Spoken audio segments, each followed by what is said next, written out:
Kaixo eta ongi etorriak, bertzegun batez unat magazinera gaur ekainaren 8 dugu, hortzeguna eta bi elkarrizketa izanen ditugu, hemen magazinean lehenik eta behin Xabi Gartziarekin egonen gara solasean, beraz zorionekuak taldeko kidea da eta larun bat honetarako egitarau oparoa antolatu dute, egun historikoa euskara sustatzeko, euskararen alde Nafarroa jartzeko, bera kontatuko digu, zer den antolatu dutena, zergatik eta, zer den aldarrikatuko dutena, egun horretan. Larun bat honetan beraz, zorionekuen eguna, Nafar guztiontzat, euskara, lelopean, hortzen. Iruñan, bigarren elkarrizketan, bertze kontu batekin ariko gara, Nafarroari ere, ukitzen diona, Nafarroarekin zerikusia duena, Kaparrasoko makrobeitegia hartuko dugu izpide, eta horretarako Lorea Flores Greenpeaceko kidea Euskal Herriko koordinatzailea izanen dugu, gurekin solasean. Bera kontatuko digu, azkeneko mugimenduak zein diren, azkeneko berriak, Kaparrasoko makro etxaldearen inguruan, eta nola ez, aukera izanen dugu ere, gainbegirada bat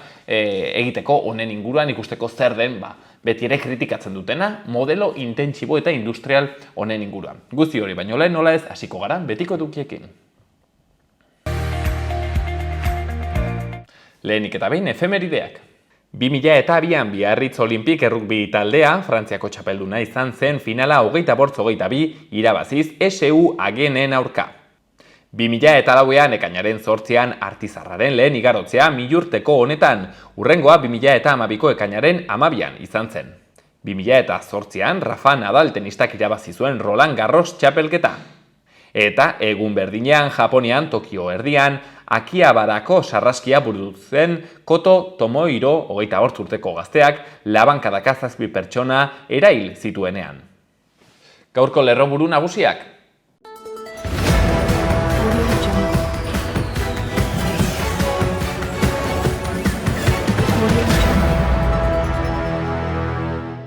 Allozko urtegian itxotako gaztearen gorpua aurkitu dute. Labek Nafarroko Zahar Egoitzen negoziazio mahairako deia egin du lehenbiziko hitzarmen sektorialaren aldeko borrokari bertze bultzada bat emateko asmoz. Nafarroko gobernuak paisaiaren kartografia argitaratu du Nafarroko datu espazialean azpiegituraren atarian. Osasunbideko txosten tekniko batek ondorioztatu du erresonantzia magnetiko ez dela behar oro har belauneko artrosia diagnostikatzeko 50 urtetik gorako pazienteetan. Irabazi asmori gabeko elkartek, kultur entitatek eta gizarte entitatek irailaren batera bitarte eskatzen halko dituzte zibiboxetako espazioen lagapen iraunkorrak datorren ikasturterako.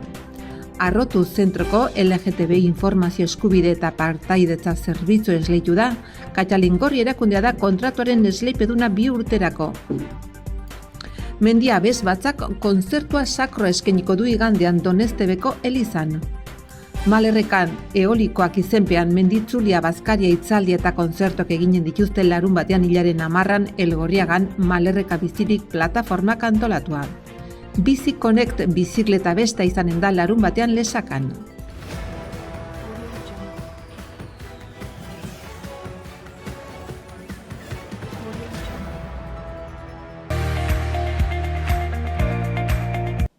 Ikus dezagun baitere aste honetako agenda kulturala. Hortzegunean Aitamari erreskate ontzia hitzaldia eskainiko du Iñaki Goñi ontzian ibilitako medikuak. Ika, Arturo Kampion euskaltegian goizeko 10etan eta atxaldeko 8:30. Kantu eta iza musika zikloaren barne, Sara Azurzak kontzertua eskainiko du Oko Andrea Maria plazan atxaldeko 8etan. Sarrera doakoa lekua bete arte, euria eginez gero, kontzertua erraldoien txokoan izanen da. Geruzak proiektuaren aurkezpena eta ondo bizitzea ikus entzunezkoaren estreinaldia. Zer da ondo bizitzea? Zer da bizitza bizigarria? Ospea, boterea, dirua, atxaldeko 6:30 Laban. Eta Iban Toledo eta Iñaki Alforjaren Volante baten historia dokumentala eskainiko duten Nafarroako filmotekan atxaldeko 7:30. Emanaldia jatorrizko bertsioan euskaraz eta gaztelaniazko azpitituluekin eskainiko dute. Hortzilarean Flobin Maletineko ipuinekin ipuin kontalaria. Iturramako zibiboxean 6:30. Eta larun batean, Iruñan euskararen aldeko eguna antolatu dute Euskara Nafar guztiona lelopean. Goizeko 11:00 daude jarduerak programatuta eta 8:30 itxiko da mobilizazio herritarrarekin. Eta guazen, egunkarien azalekin.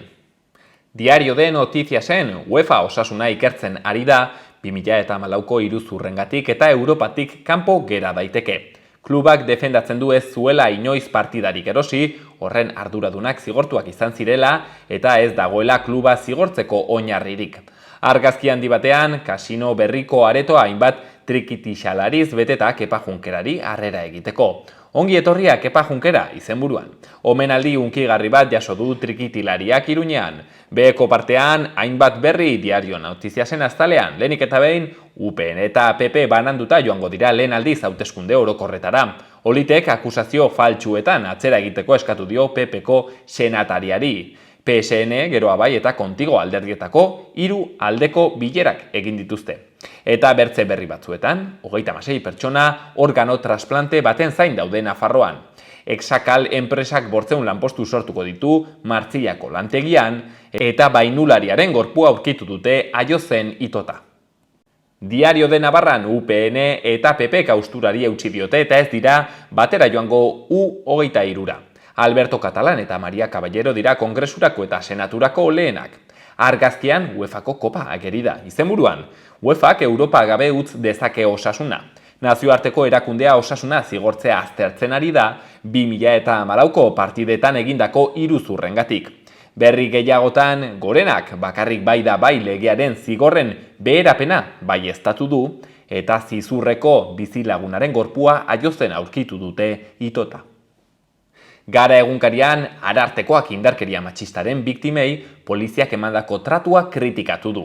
Manu Lezartua Arartekoak atzo aurkeztu zuen legebiltzarreko batzordean erakundearen urteko txostena. Bertan, ertzaintzaren eta udaltzain batzuen aurkako kexak jasotzen dira indarkeria matxistaren salaketak ez izapidetzeagatik eta salatzaileak modu desegokian tratatzeagatik. Argazkian, zenbait pertsona migratzailea ageri dira. Izenburuan, jaiegunak migranteak atxilotzeagatik. Berri gehiagotan, milaka lagun, etxerik, urik eta argirik gabe, Kojabakako hondamendiaren ondoren. Eta azkenik, Iriartek gobernantza kooperatiboa proposatu du. Berri egunkarian, Eusko Jaurlaritzak kalkulatu du ikasle kopurua 122 apalduko dela 2032rako. Hezkuntza sailak hamarkada baterako aurreikuspenak egin ditu. Ikastaldeak 124 murriztuko direla uste du eta irakasleen 128ek hartuko dutela erretiroa. Jaiotza tasa jaitsita ikasle gutxiago espero dituzte beraz. Argazkian Espainiako poliziaren kontrol bat ageri da Irun eta Hendaia artean. Izenburuan, etorkinak atxilotzeagatik poliziak jaiegunekin saritzeko agindu bat baliogabetu dute. Espainiako poliziak Irunen duen atzerritarren eta mugen brigadako buruak sinatuta da oporregunak ematea jasotzen duen agiria. EAEko poliziaren buruzagitza nagusiak atzera bota du neurria eta espedientea iraki diote brigadako buruari. Bertze berri batean, Espainiako gorenak ontzat jo ditu eraso matxisten zigorrak murrizteko epaiak. Eta Euskal Herria irratiak hitzeko berri nagusian, UEFA osasuna ikertzen ari da eta Europa ligetik utz lezake. Taldeak dio talde bezala sekula ez duela partidarik erosi, erakunde bezala kaltetua izan zela eta ez onuraduna eta arduradunak kondenatuak izan zirela.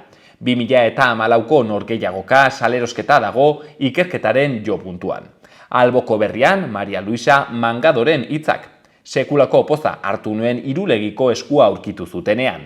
Eta azkenik, Frantziako turra Euskal Herritik pasatzean ikurrinak errepidetara ateratzera dei egin du gure eskuk. Gaurko eta biharko guraldia. Gaur hortzeguna uda garaiko temperaturak jarraipena izango du eta atxaldean giro nahasiagoa izanen dugu. Egunaren lehenengo partean hodeiak eta urdinguneak agertuko dira. Eguerditik aitzinera bero hodeiak ugarituz joanen dira eta ekaitzak jo dezake. Zenbait lekutan zaparrada handiak bota ditzake. Hego-haizea ibiliko da bolada gogorrekin batez ere Gipuzkoa eta Nafarro arteko mendi inguruetan. Temperatura maksimoetan aldaketan dirik ez, zenbait tokitan gradu pare bat igo daitezke batez ere barnealdean. Eta hortziralean eguraldiak ildo beretik jarraituko du. Goizaldean zaparrada trumoitsuak bota ditzake, goizean giroak lasaitzera eginen du eta ostarte zabalak agertuko dira. Baina atxalde gau partean berriro ere bero-hodeiak garatu eta ekaitzak jo dezake bereziki barnealdean. Goizaldetik hego haizea ibiliko da, baina arratsaldean aurrera egin ahala, mendebal edo ipar mendebaldera eginen du. Temperatura ezer gutxi aldatuko da.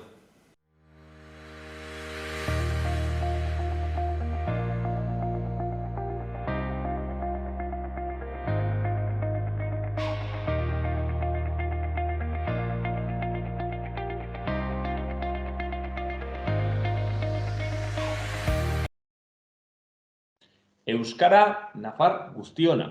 Lelo horren pean antolatu dute, hain zuzen ere, larun bat honetan, egun aski interesgarria hementxe Iruñan bertan, sorioneku taldekoek hemen egon zen, hain zuzen ere, Xabi Gartzia bera duela, ez dakit, hilabete pare bat, kontatzen, bazutela burutan halako zerbait egitea, egun historiko bat antolatu nahi zutela, hain zuzen ere, nolabait ere euskara bizi berritzeko, eskuaren, kontzeptu horrekin, irulegiko eskuaren kontu honekin, ez gelditzeko euskara zerbait, historiko eta zarkitu bezala, baizik eta aldrebes, etorkizunera begiratu eta nolabait ere esku horrek eta euskarak izan dezan, etorkizun aski ederra.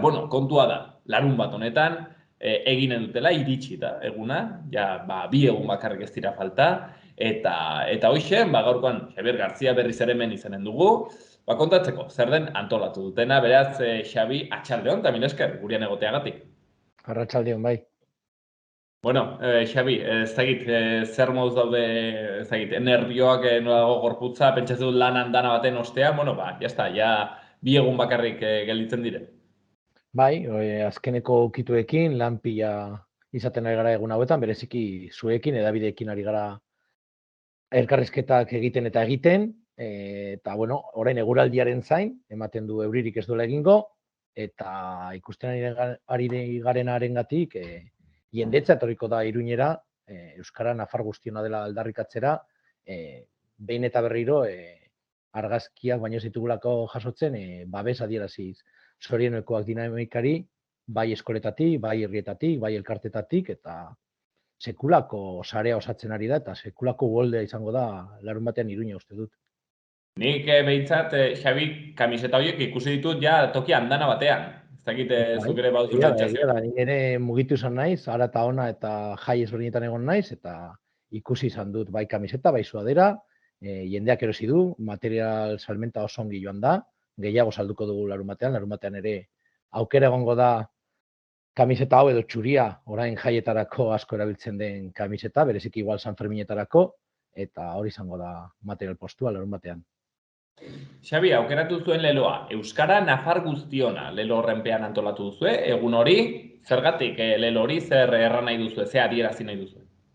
Beno, hala da, eta zorionekuak irulegiko eskuari referentzia egiten dio, nola ez, eta horrek demostratu digulako Euskara ez dela inondik etorri, ez dela inork inposatua, Euskara hemen zela, duela 2000 urte baino gehiago, hemen dagoela egun, eta etorkizunean ere Euskara hemen izanen dela, eta horregatik esaten dugu Euskara nafar guztiona da. Gu guztion altxorra da, gu guztion hizkuntza da, batzuk ezagutu beste batzuk ez, batzuk erabili beste batzuk ez, baina gu guztiona da, eta hori da jendarte honi eskaini nahi dioguna, jendarte justuago bat, kohesionatuago bat, non euskara ezagutu ala ez, euskara gu guztiona izango den, eta euskaraz bizi nahi duen hori ere errespetatuko den, eta berdintasunean bizi ahalko dugu euskaldun guztiok Nafarroa honetan, ez? Horrek erran nahi du, Xabi, larun bat honetan aldarrikatuko duzuela, baitere euskara izan dadin Nafarroan hizkuntza ofiziala, eremu guztian? Jakina, ez? Nik uste dut, hortik ere pasatzen dela euskararen etorkizuna, beste euskararen lege bat behar dugu, eta hor argi ikusten da, indar politiko euskaltzaleek hori aldarrikatzen dutela, sonifikazioarekin jada gainditu behar dugula, sonifikazioa iraganeko kontua dela, ikusi dugu hezkuntza sisteman egun, gero momentuko borondate politikoan baita, baina ereduan euskara ikasteko aukera badago, beraz, nahi bada zonifikazioa genditzen alda, eta horretan indarra jarri beharko ditugu, eta erakutsi beharko diegu, urrengo gobernu osatuko duten indar politiko horiei, badagola herri gogo bat, badagola babes herritar zabal bat, indar euskaltzale horietatik haratago, euskara ofiziala edo euskara beste marko batean kokatu nahi dutenak guztion hizkuntza eskubideak berma daitezen. Xabi, zuek hain zuzen ere hartzen duzue, eskuaren, sorionekoaren, hirulegiko eskuaren, ikurra hau, egitarauan sartu aitzinetik ere galdetu nahi nizun, zuen ustez, unek zer suposatzen duen erran nahi dute, zuek hartu duzue hori, zuen erdigunean, ez dakit, ze irakurketa ematen diozu edo, zer da, esku hori, 2023 honetan? Bueno, uste dugu, etorkizunari keinu bat badela, eta lehen aipatuan moduan, esku horren aurkikuntzak erakutsi zuen euskara hemen bazela.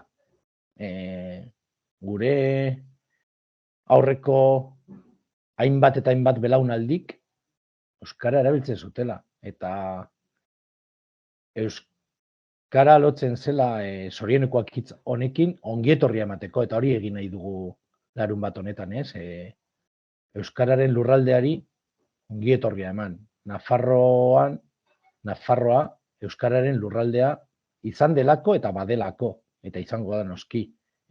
Asko gara euskara ezagutzen dugunok, asko gara euskaraz aritzen garenok, eta horretan jarraitu nahi dugu zorionekoa garelako, hitzak diren moduan. Euskaraz bizi gara, euskaraz beste mundu bat ikusteko aukera dugu, batzu galtzen dutena, baina beste hizkuntzetan gertatzen den moduan, eta ez da ez sobea, ez okerragoa. Beste ikuskera bat dugu euskaldunok, eta zorionekoa gara.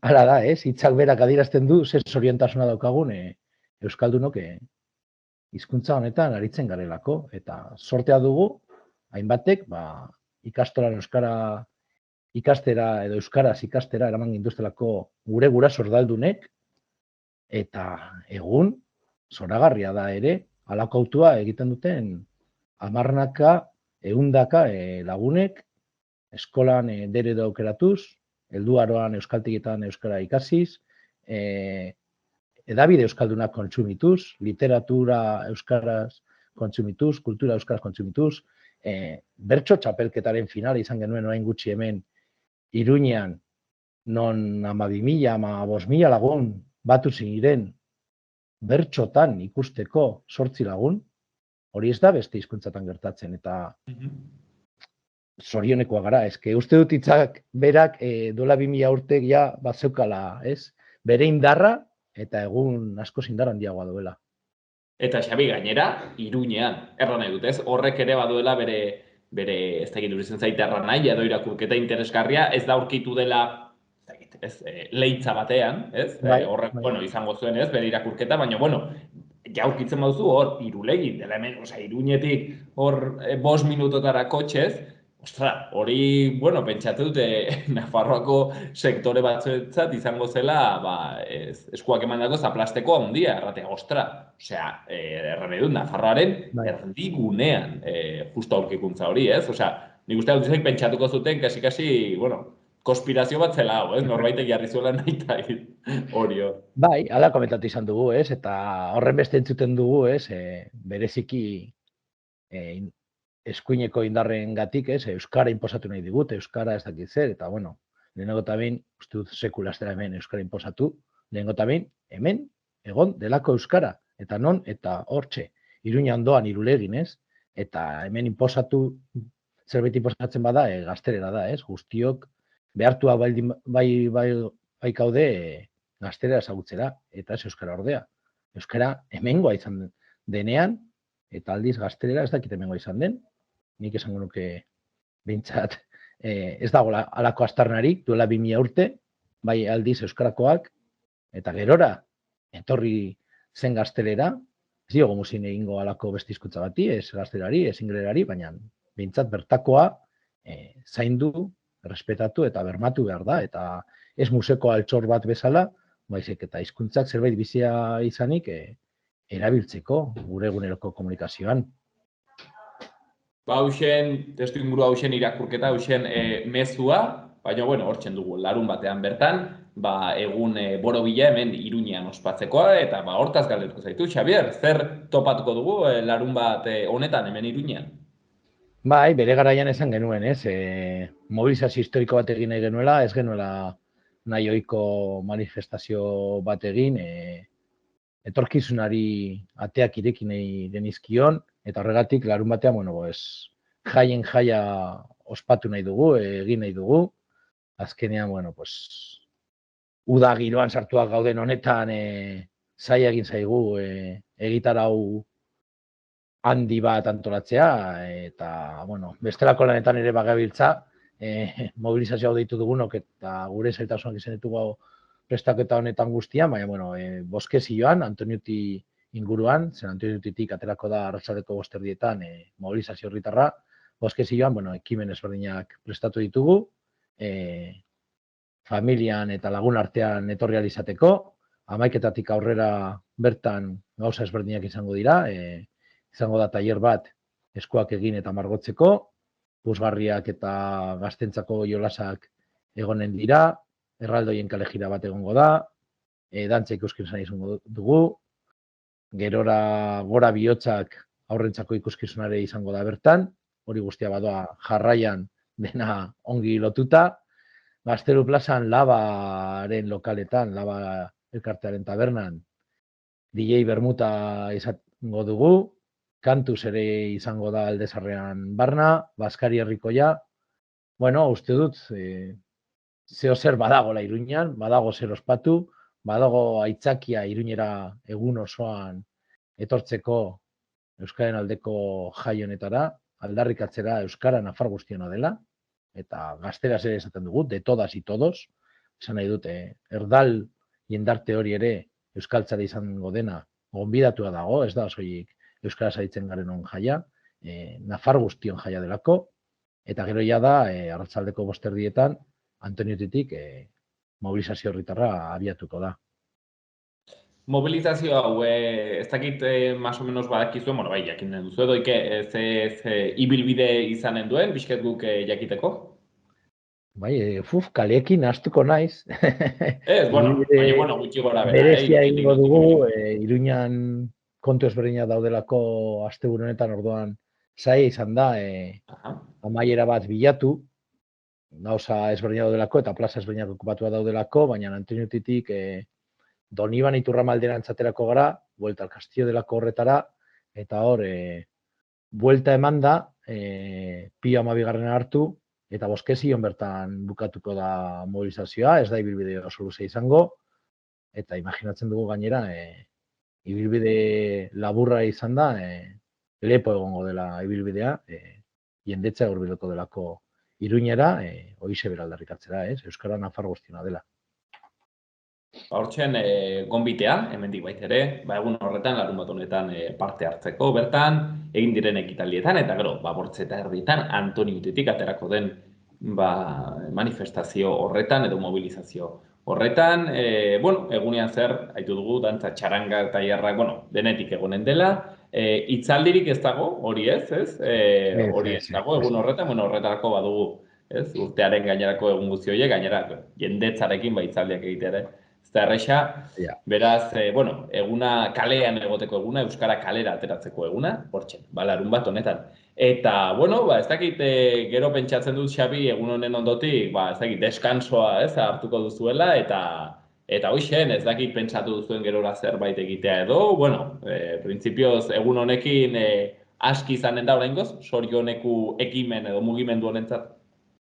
Bai, ez diogu oraindik heldu urrengurratsei, argi dago larun batekoa inflexio puntu bat izango dela, ez da ezeren amaiera izango, lanean jarraitu beharko dugu, ikusi beharko dugu urrengo Nafarroko gobernuak ze urratsak emango dituen Euskaren normalizazioan, baina, sorionekuak sortu duen ilusioa eta sortu duen harrotasun horretatik tiraka pentsatzen dut jarraituko dugula zerbait proposatzen, jendarteak benetan, larun batean erakutsiko duelako, beste jendarte bat nahi duela, behar dugula, eta jendarte hori pasatzen dela Euskararen normalizaziotik eta Euskaraz bizitzeko eskubide hori bermatzetik. Ba, hortxen, Xabi, ez dakit aurrat joateaz aparte oraindik laguntzeko modurik dagoen, ja bi egun gelditzen dire, baina, bueno, norbaitek errango balu, bueno, haizu, ni bihar libre dut eta larun baten ere bai, ez dakit posible den laguntzea, kaso zuekin kontaktuan jartzea horretarako? Beno, gu bereziki deia egin dugu, bakoitza bere herritik, bere aldarri propioarekin, bere mozorro propioarekin, bere simbologia propioarekin etortzera, Iruñera irudikatu nahi dugulako Nafarroaren aniztasun hori, ez? Eta nola Nafarroako edozein puntatik bat egiten den Euskaraz bizi nahi horrekin, zorionekoak ekimenarekin, eta orduan gonbitea eta deia bakoitzak beretik bere simbologia propioa ekartzera.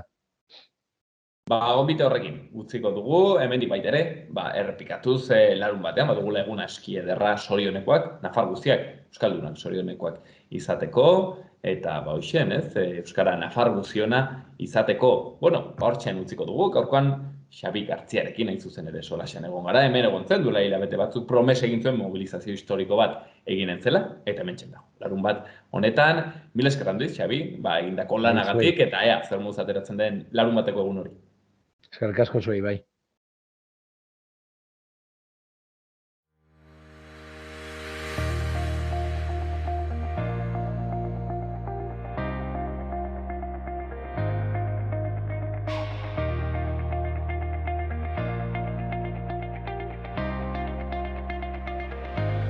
Ikus ditzagun Iruñerriko udaletako albisteak. Uharten 2023ko uztailaren 23an eginen diren hauteskundeetarako hautesle erroldako zerrendak jendaurrean jarri dira. Ekainaren 8tik 12 bitartean, biak barne, kontsultatu ahal izango dira, aurrez aurre 8:30 12 bitartean, udaletxeko bulego orokorretan, edo bitarteko informatikoen bidez interes duenaren identifikazioaren bitartez. Barainenen, bertzealdetik, ekainaren 23an eskupilotaren festivala ospatuko da, retegi frontoian izanen da zehazki. 6:30 hasiko da eta sarrerak ekainaren 12 eta 13an atxaldeko 7:00 8:00 eskuratu ahal izango dira Barainaingo polikiroldegian 15 eurotara. Iruñean autokontsumorako instalazio fotovoltaikoak egiteko laguntzen udal deialdiak, 30.000 euroz hornituak, energia komunitatei ireki zaizkie eskaerak egiteko. Urriaren 30 arte egiezinen jabeek, jabeen erkidegoek eta energia komunitatek laguntzak eska ditzakete. Horrez gain, Iruñean baitere, Arrotu zentroko LGTBI informazio eskubide eta partaidetza zerbitzua esleitu da. Katia Lingorri erakundea da kontratuaren esleipenduna, 2 urterako eta urtean 3 luzapen egiteko aukerarekin, 170.000 euroko aurrekontuarekin. Eta azkenik Iruñako alkateak Golabal Navarra zorion du ikusmen urritasuna duten pertsonentzako taldea Espainiako lehen mailara igo dena.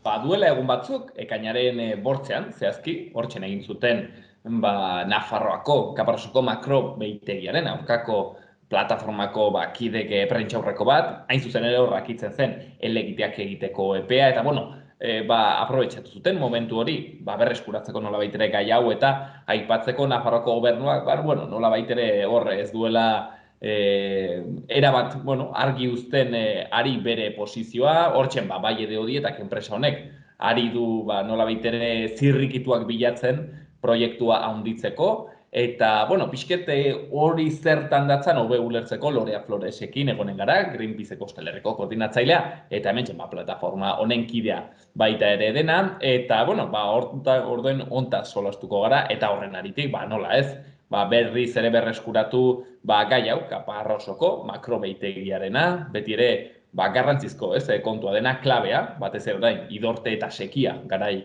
hauetan, eta bueno, horretaz solastuko gara ondoko minutuetan, Lorea Floresekin, atxaldeon, Lorea. Arratsaldeon zurire bai. Lorea, aipatzen genuen egin zenutela prentsa aurreko hori, konta iguzu pixkat gainetik zer den adierazi zenutena? Bai, justo prentsa aurreko horretan eman nahi genuen berri, hori egindako edo hor momentuan entregatu genituen bi errekurtsoena, zeren eta hainbat eskaera luzatu ditu bai edo dietak, badakigu behintzat 4 proiektu berri edo dituela, aldaketa handiak egiteko beraien instalazioetan. Horietako bat da araztegi bat, zeina nahi duten erabili, bertan sortzen diren hondakin organiko guztiak alde batetik sartu, eta suposatzen da bertzetik aterako dela kalitate superrona daukan ur bir sortu bat, beraien lurrak ureztatzeko balioko dutenak, eta bertze azpiegitura honitz ere, oneri lotuta daude, ematen du. Honekin edo HTN dela bai edo dietari lotutako bertze enpresa bat, eta araztegi egingo duena, emate du dela soluzio magiko bat, zeintan alde batetik kakateiko den, 3.000 miligramo litroko nitrato kopurua duen likido edo sustantzia, eta bertzetik 1 miligramo litro bakarrik dituen sustantzia bat aterako dena, ematen du olako soluzio magiko bat bilatuko dutela, azkenean ustategi horrek sortzen dituen kutsadura inpaktoak soluzionatzeko. Guk elegite aurkezteko konsultatu genuen hainbat aditurekin, eta errateute hor proposatzen dena proiektu horretan, daudela teknika kombinazio batzuk hori arazteko, eta teknikoki ez dagoela demostratua funtzionatuko dutenik, eta aparte ere badira Europa mailako hainbat gidaliburu abeltzaintzako hondakinak kudeatzeko praktika honenen inguruan solasten dena, eta justo teknika hauek ere erratute ez zirela erabili beharko abeltegi berrietan eta sortzen dituzten inpaktuengatik, eta direlako garestiak eta ez direlako hitz efizienteak. Gure horra azaleratu nahi genuena zen, proiektu hauek guztiak seguraski ez dutela lortuko abeltegiak sortzen duen inpaktua murriztea, ematen ari diren pauso hauek ematen dutela, dela indartzeko behitegi honen aktibitatea, eta inkluso egin duten bertze eskaera batekin lotuta, inkluso animalia gehiago izateko ahalbidetzeko. Eta pixkat hori zen gure kexa proiektu hau gelditzea, eta denborarekin abeltegi hau handitu beharrean txikitzen joatea. Nola baitere, Lorea, orden zue iduritzen zaizuena da, pixket jede hodietakoak ari direla egiten alako, nola erran, ez dakit, truko bat, alako treta bat nola baitere, erakutsiz proiektu hauek egingo ditugu, eta beraz dena arron jasangarria izanen da, eta bide batez, hortik atea ereki, akaso momentu batean, ditxosozko ampliazio hori, zabalpen hori egiteko. Pixket hori da zuek ikusten dutuen jokoa, nola baitere, honen atzean. Azken finean lehenagotik ere olako joera izan du beti ustiategi honek, hasten da handitzen, hasten da gauzak egiten, eta gero baimenak eskatzen ditu, batzuetan legalizatu antzinetik egin dituen gauza batzuk legalizatzeko asmoz, eta gure susmoa pixka hori bada, gure kontra egiteko arrazoi nagusia beti izan du da, sortzen dituen inpaktu, ur kutsadurari lotuta sortzen dituen inpaktuak, eta pixka uste dut araztegi honekin batozela pixka derratea, kenduko diogu argudio hau zen, eta orain soluzio tekniko honekin izan barra dena superrona, superrur garbia aterako da hortik, eta ez da egonen arazorik, eta hortik bidea ematea, eta gero gaina, badaude bi lege bat estatu mailan eta bertzean Nafarroa mailan teorian debekatzen dutenak 850 behi dituzten abeltegi horiek gehiago handitzea ja debekatua dago, baina hala ere, enpresa honek aurkeztu dio Nafar gobernuari ampliatzeko baimena, eta hor dago kezka, baldin badaki ilegala dela edo ez lioketela eman beharko baimena handitzeko zergatik eskatu du. Eta Nafarroako gobernuak erran badu ere, ez, adierazpenetan ez diola baimenik emanen, baimen eskaera hori hor dago, guk helegiteak aurkeztu ditugu, eta oraindik ez dago erresoluzio edo ez, adierazpen irmorik edo ofizialik, ez, paperetan, erran prozesu formal horretan, Nafar gobernuarena baimena ukatzen diona. Eta hori ikusi arte, zen ikusita Nafarroan eman den ibilbide guzti honekin, zalantzak ditugu ze gertatuko ote den. Bertzaletik Lorea egia da, ez dakit zuen dako kontsuelo handitz izanen den edo ez, baina egia da, dirudi pixketzuek, eta nola ez, gizarte zibilak egin duen pixket borrokari eta aldarriei esker, behintzat bai edeotietak hori egin behar izan du, ez? Hau da, behintzat proiektu hauek aurkeztu behar izan ditu eta araztegi hauek jarri, ez? Nola baitere erran nahi dut, zuen borrokak ere, behintzat zerbaiterako balio behar izan du, hau da, bortxatu zaio ez, bai edeotietari, mugimenduak egitera hortan. Argi dago ez, azken urteetan gai honek makroetxaldena bai Nafarroan eta bai estatu mailan hartu duela garrantzia ez, nik uste dut izan dela horretan gabiltzan talde ezberdinengatik eta baita ere gizartea nolabait ere ez, kontzientziatzen ari delako. Eta horrek bultzatu du bai ez, enpresa erraten nahi garen proiektu hauetara, baina baita ere hori ez, estatu mailako errege dekretu hori edo Nafarroako lege hori ateratzera orain. Badakigu ere enpresa hauek indarra handia dutela eta lege horiek batzutan ez dutela haunitzetarako balio ez, oroitu dezagun 2021 uste dut izan zela, 20an ez, hor bai edotietak ere 3.200-tik 7.200-eko tamainara handitzeko eskaera egin zuen, Nafar gobernuak ukatu zion, orduan onartu zuen foru dekretu baten bidez, eta gero Nafarroako Auzitegi Gorenak errantzuen foru dekretu horrekin ezin zela baimena ukatu, eta orduan azkenean Nafar gobernuak baimena eman zion bai edotietarari, hori 7.200 behira igotzeko beraien tamaina. Orduan hori, ez dakit badirudi gauzak lortzen ari garela, ez lege aldetik, proiektu aldetik eta baina gero ez da ikusi behar da efektiboa den, oraindik hori ikusteke gaude. Ez dakit zure inpresioa den, Lorea, hemen nolabait ere botere harremanak egon barkute eta botere konexioak erran nahi dut, ez? Zere, enpresa handi bat da hau, ez dakit, pentsatzekoa da momentu batean, Nafarroko gobernuko eta inkluso Espainiako gobernuko politikarien eta teknikarien artean akaso badagoela, ez? Hor harremanik, erran dut bertzenaz ez da erresa azaltzen nola den posible, ez? Legea gauza bat erratea eta aldi berean, ez? Bai edotietak, ez? Bertze bat egitea eta gauzak ez dituela modu legalean egiten, baina, egiten ditu eta gero legeztatzen da, eta ezagite, ez, pentsatzekoa da, pentsatzen dut, halako zerbait egoten aldela, hor, ez, harremanak haien artean. Ez dakit harremanak edo, ez, argi dagoena bai edotietak eta, ez, berari lotutako bertze enpresak ere, oroitu harra ez da enpresa bakarra, bai edodieta da gero dago HTN eta bertze batzuk hortik daude, sekulako boterea dutela eta abokatu talde aitzindartsu bat dutela, zeren eta lege guztiak hori ez, legegiteak jartzen dizkiete lege guztiei, jasotzen dituzten isun haunitz ere errekurritzen dituzte, orduan badituzte uste tamekatik gora zigor espediente eta hala ere horietako haunitz oraindik ez ditu ordaindu zeren eta errekursoak jarri ditu eta inkluso erabili izan du boterea protestan gabiltzanon aurka, ez?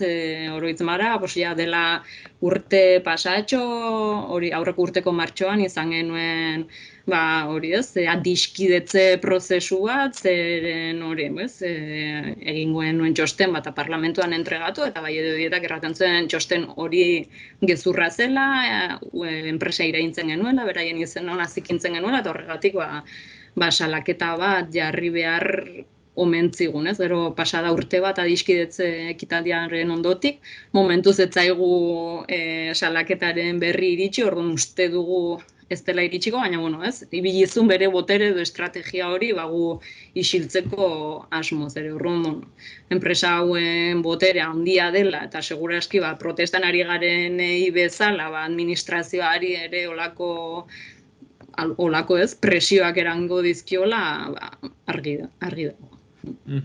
Nore, merezi du pixket oroitaraztea ala ere orokorrean zein diren zuen ikuspuntuak, ez, makrobeitegi honen inguruan, eta bueno, pixket horri heltzea, ez? Kaparrasuko beitegia, aipatzen genuen, momentu honetan, 5.000 behi inguru ditu, ezta? Berez, badut uste lorea, baimena 3.000 eta pikorentako duela, eta hala eta ere, ez, 7.000 nahi du haunditu. Nola baitere, hau da, ez, pixket jokoan dagoena, eta bueno, bakit luzerako dela, baina ez dakit, zein da zuek ikusten duzuen nolabait ere arazo nagusia, zergatik salatzen duzue, ez bakarri makrobeitegia, baizik eta modeloa orokorrean, ez? Bai, bueno, ez, modeloa orokorrean alde batetik aldaketa klimatikoari lotuta segurako inpaktuak dituelako, ez? Jada Nafarroan, Nafarroan ez barkatu, mundu mailan orokorrean egutegi efektuko gasen 14% iturria da, abeltzaintza, gero hori maila globalean ere animali horiek jaten duten pentsuak sortzeko, ez, Amazonasen eta olako lekuetan sekulako deforestazioak egiten dira, hango, ez, sojak eta landatu eta gero portatzen ditugula, baina gero maila lokalean bereziki guri kezkatzen diguna da, animalien ongizatearekin batera eta olako gero hortik datozen elikagaiek ere personekiko izan, jakina, hortik ateratzen diren produktua gero kalitate okerragokoak direla eta horrek ere personen osasunarengan kalteak eragiten dituztela, ez, baina batez ere maila lokalean kezkatzen diguna da ura eta lurrari lotutako kutsadura, ez, hori nola hainbertze animali dauden itxita toki batean, ez, ezin dela mugitu eta hor pilatzen dire, ez, egiten dituzten pixa, gorotz guztiak, eta hori gero edatu behar dira eremu batean, baina klaro, normalean eremu hori kontzentratua izaten da, kopura itzaltuetan ematen da, eta horrek suposatzen da lurran topatzen ditugu nitrato kopuruak aita handiak direla, eta gero hortik lurrazpiko uretara pasatzen dela, ez? Eta adibidea da joan den urtean, Marsilla hor Villafranca eta Caparroso inguruko lurrazpiko uretan hainbertze igo zela nitrato kutsadura, hor Villafrancako biztanleek ur hori edaten dute normalean, egun batzuz ezin izan zuten hortik ura edan, kutsadura maila, maila legaletik igo zelako, ez? Eta bueno, hori da gure kezka nagusia eta zuzenean honen kontra dator araztegiaren proiektua, baina hori erran bezala, ez? Hor sartzen dituzten teknikak batez ere daude prestatuta hiriguneetako hondakin urak tratatzeko. Hauetan nitrato kopurua askoz tikiagoa da, eta hor bai ateratzen da, lortzen da, ez? Dexente jeistea nitrato kopurua, baina, kasu honetan, minda gorotz horietan nitrato kopurua da izugarria handiagoa. Horrun, dudan jartzen zuten gu konsultatutako teknikariek benetan erraten duten mailetara lortuko duten jaustea nitrato kopurua. Eta gainera bada horrez, Ebroko Konfederazio Hidrografikoaren batxosten baldotuta proiektu honeri, eta horrek erraten du ere, konfederazioak erraten du arriskua dagoela proiektu honek, ez? Eta ur hori erabiltzea inguruko lur horiek ureztatzeko, konfederazioaren plan hidrologikoko helburuak arriskuan jartzea, hain zuzen ere helburu bat delako zonalde horretan dauden ur kutsatu horiek, ja kutsatuta dauden egoera hobetzea, eta proiektu honek suposatzen aldu kontrako joera bat, ez? Horrun hori, batez ere, momentu honetan, guri gehien kezkatzen diguna hori da, ez? Inguruko ur kalitatearen hori, jeitsiera, eta batez ere horrek eragiten aldulako inguruko biztanleen edateko ura ez izatea, ez? Edo bertzen nonbaitik ekarri behar izatea. Eta gero, gainera badire bertze kontu andana bat honen atzean, ez? Baino horietako bat ere, eta nik uste dut igual guri haunitz kezkatzen diguna, pandemian izan genuen esperientziagatik da, ere, nolabait gaixotasunak zabaltzeko, kasi laborategi bikain bat dela, halako makrobeitegi bat, noizbait aitu diot zientzialariren bati erraten zuela, bueno, jode, hor bakteriak eta virusak daudela ezin kontenago, behitik behera saltatzen aldutena, bueno, pues kasi pauso batean, eta nolabait ere, pues dela, hoixen, kasi virusen aztegi moduko bat, Eta pandemiaren esperientzia eta gero nik uste dut gauz horiek ere kontuan hartzekoak direla, Eta horra aipatzen zen, behin eta berriz garai horretan, osasun bakarra, Nazio Batuen pixket modelo hori, nolabait ere animalien ongizatea, gizakiena eta naturarena lotua zegoela, eta bueno, nik uste dut hori ere bai izanen dela lorea, Bertze argudio bat errateko, bueno, kontuz gauza hauekin, uste dut justo orain, Andaluzian protestetan zeudela horrekin zerikusia duen zerbaitengatik, ez dakiten izurriteren bat edo egoteko aukera dagoelako behi makroetxalde hauetan, eta uste dut Voxek edo PP eta Voxen gobernuak hori lausotu zuela lege hori, eta orain estatuak berriro ere aplikatu duela, eta uste dut horrekin protestak zeudela. Baina, bueno, bertze gai zentraletako bat modelo honen kontra agertzeko erran nahi dut. Bai, dudik gabe, eta horra arriskua bi aldetik datorrez, bat aipatu duzun hori animali pila bat itxita daude toki batean, eta horrun hori eritasun bat sartu ezkero, errex zabaltzen da, ze hainen konfinatuta daude animali guztia, errex kutsatzen da batatik bertzera, eta gero, personei salto egitea errexten da, eta bertze puntua da, aiztin aipatu dute deforestazio hori, gero eta landa lur gehiago behar ditugu, animali hauentzako pentsuak ekoizteko, eta horrek eragiten du, sartzea, ordura arte ongi konserbatutako ekosistema pristinotan, zeintzutan badiren mota guztitako izaki bizidunak, tartean eritasunak eragiten dituzten virusak eta bakteriak. Orrun, gero eta gehiago sartzen baldin bagara momentu atera arte orekatuta dauden ekosistema horietan desoreka sortzen dugu, eta hori, hor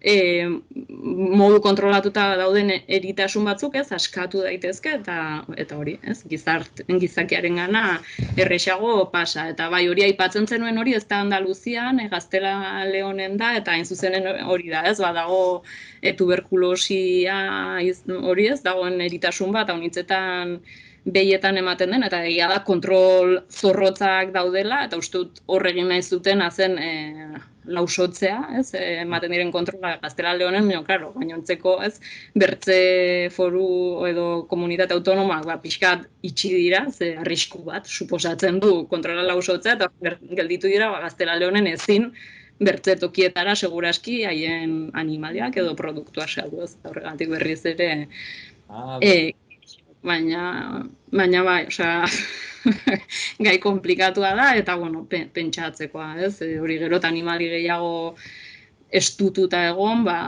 beti olako eritasuna sortzeko aukera gehiago daude. Eta, Lorea, karo, aipatzen dugu hemen makrobeitegiarena, kaparrosokoarena, baina onditzetan haitu dizut, ez dela bakarrik, kaparrosokoa, makrobeitegia handi zaudela, eta hemen, gure inguruetan, ere badirela, Nafarroa iparraldean, eta bueno, nolabait ere guzti horrek ere osatzen dola horako, mosaiko bat, modelo hori impulsatzen dela, ez bakarri alako makrobeitegia handietan, baizik eta txikiagoetan ere bai, 200-etik gora dituzten behietan, baina, akaso horietan larriena da, bai edo dietak ere, hortxen Sorian, Nobierkasen egin nahi duen makrobeitegia, eta merezi du ere horren inguruan bi hitz errateko Lorea, zeren, proiektu hori sustatu nahi dute, okerrezpanago mundu mailako 3.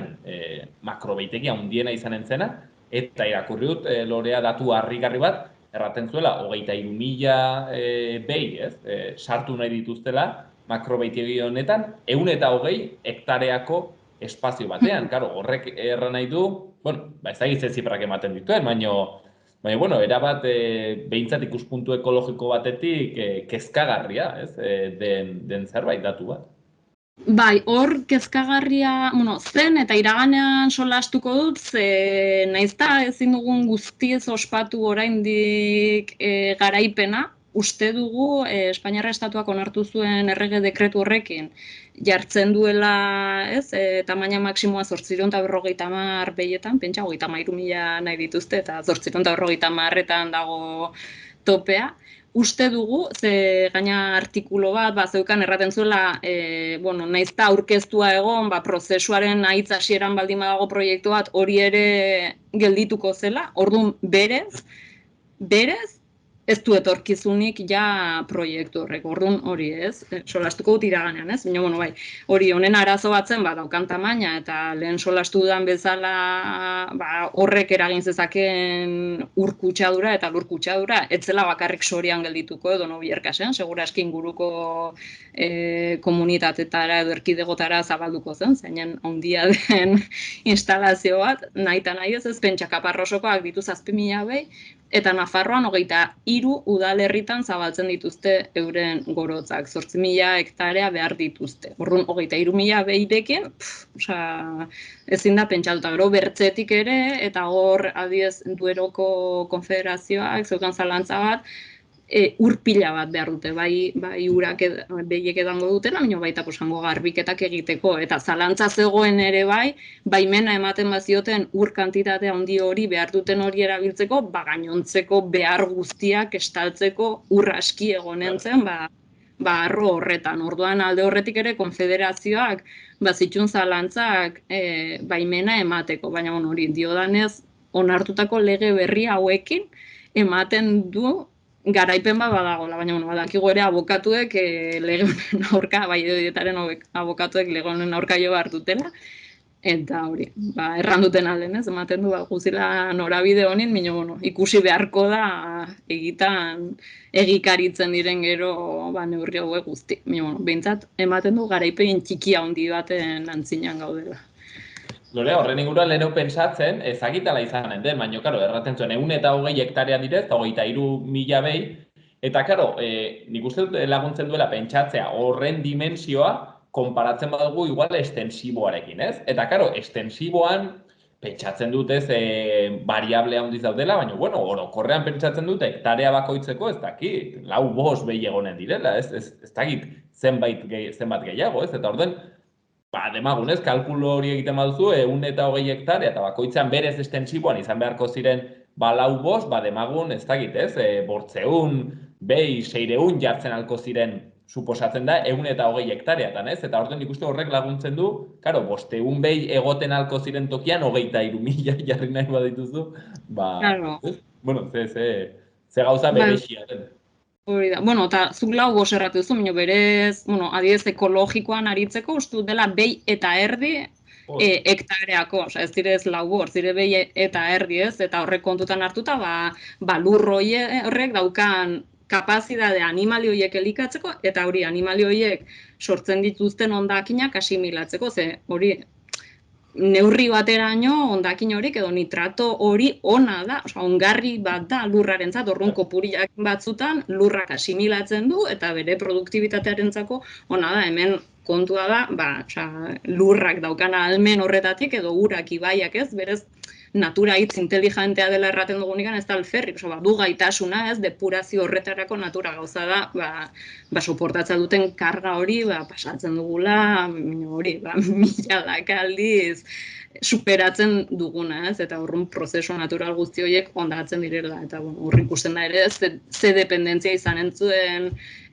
ustiategi horre, kanpotik ektarritako baliabide guztiak, era zenbaldur beharko zuen, gero hortik ateitzen diren hondakin guzti horiek ere zabaltzeko, baina ikaragarria da, espero dezagun, garaipen hori egia bihurtzea eta holako monstru horiek ez bizitzea. Zerto, Lorea, dekretu hau ala baldin bada ez, 850 behieko muga jartzen duena, jada hortik goiti dauden makroetxaldek denborarekin itzuli beharko zuten, jeitsi beharko zuten tamaina horretara edo printzipioz horiek berdin gelditzen dira?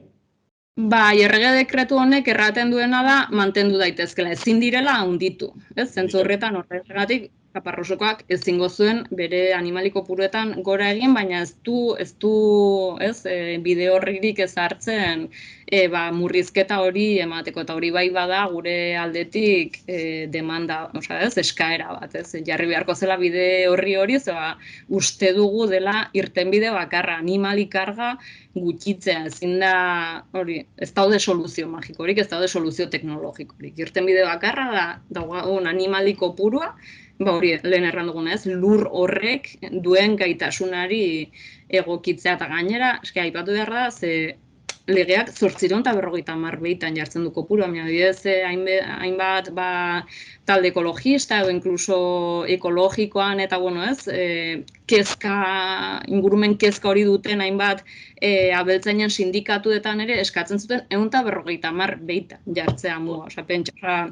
Oraindik ere 850 kopuru hori nahiko altua dela. Orduan, legea ongi dago, lehen pausoa da, baina uste dugu, pixka murrizteko pauso hori emateko ere osagarritzen duen bertze neurriren bat edo beharko zela. Hementxean gaurkoan solasean gai honetaz, Kaparrosoko makroetxaldea, eta pixkete modeloaz orokorrean solasean ikusiko dugu, zer gertatzen den, hortxen makrobeitegiaren aurkako plataformakoek egin dituzten adierazpenak, printzipioz badirudi ezin dela handitu, baina ikusiko da, zer gertatzen den, badakigu gero joko politikoak, ekonomikoak, presioak, lobbygintzak ere, izaten dutela bere eragina, beraz, ikusiko da. Gaurkoan, honetaz solasean, Lorea Flores Greenpeaceko, Euskal Herriko koordinatzailea, eta bentsen plataformako kidea dena, gure deia hartzen eta kontatzen, pixken nola dagoen panorama hori, beraz, Lorea, mil esker, gurean egoteagatik. Mil esker, zure ere, galdetzeagatik.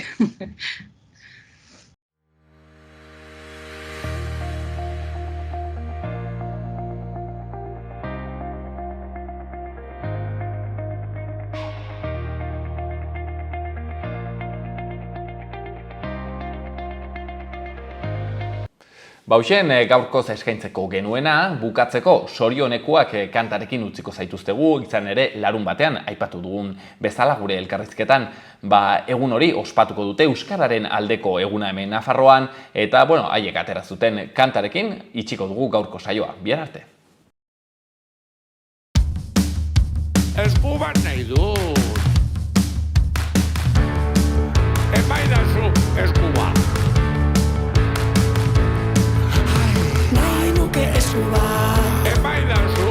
nahi nuke esku bat, Ni bai, zorioneku. nahi nuke esku bat, zorionekoa libre egin azan, askatu gabe. Amore eman ondoren, erruak erre baino lehen. Esku bat, bide seinale, batean, haizea alde.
Gobierno de Navarra. Nafarroako gobernua.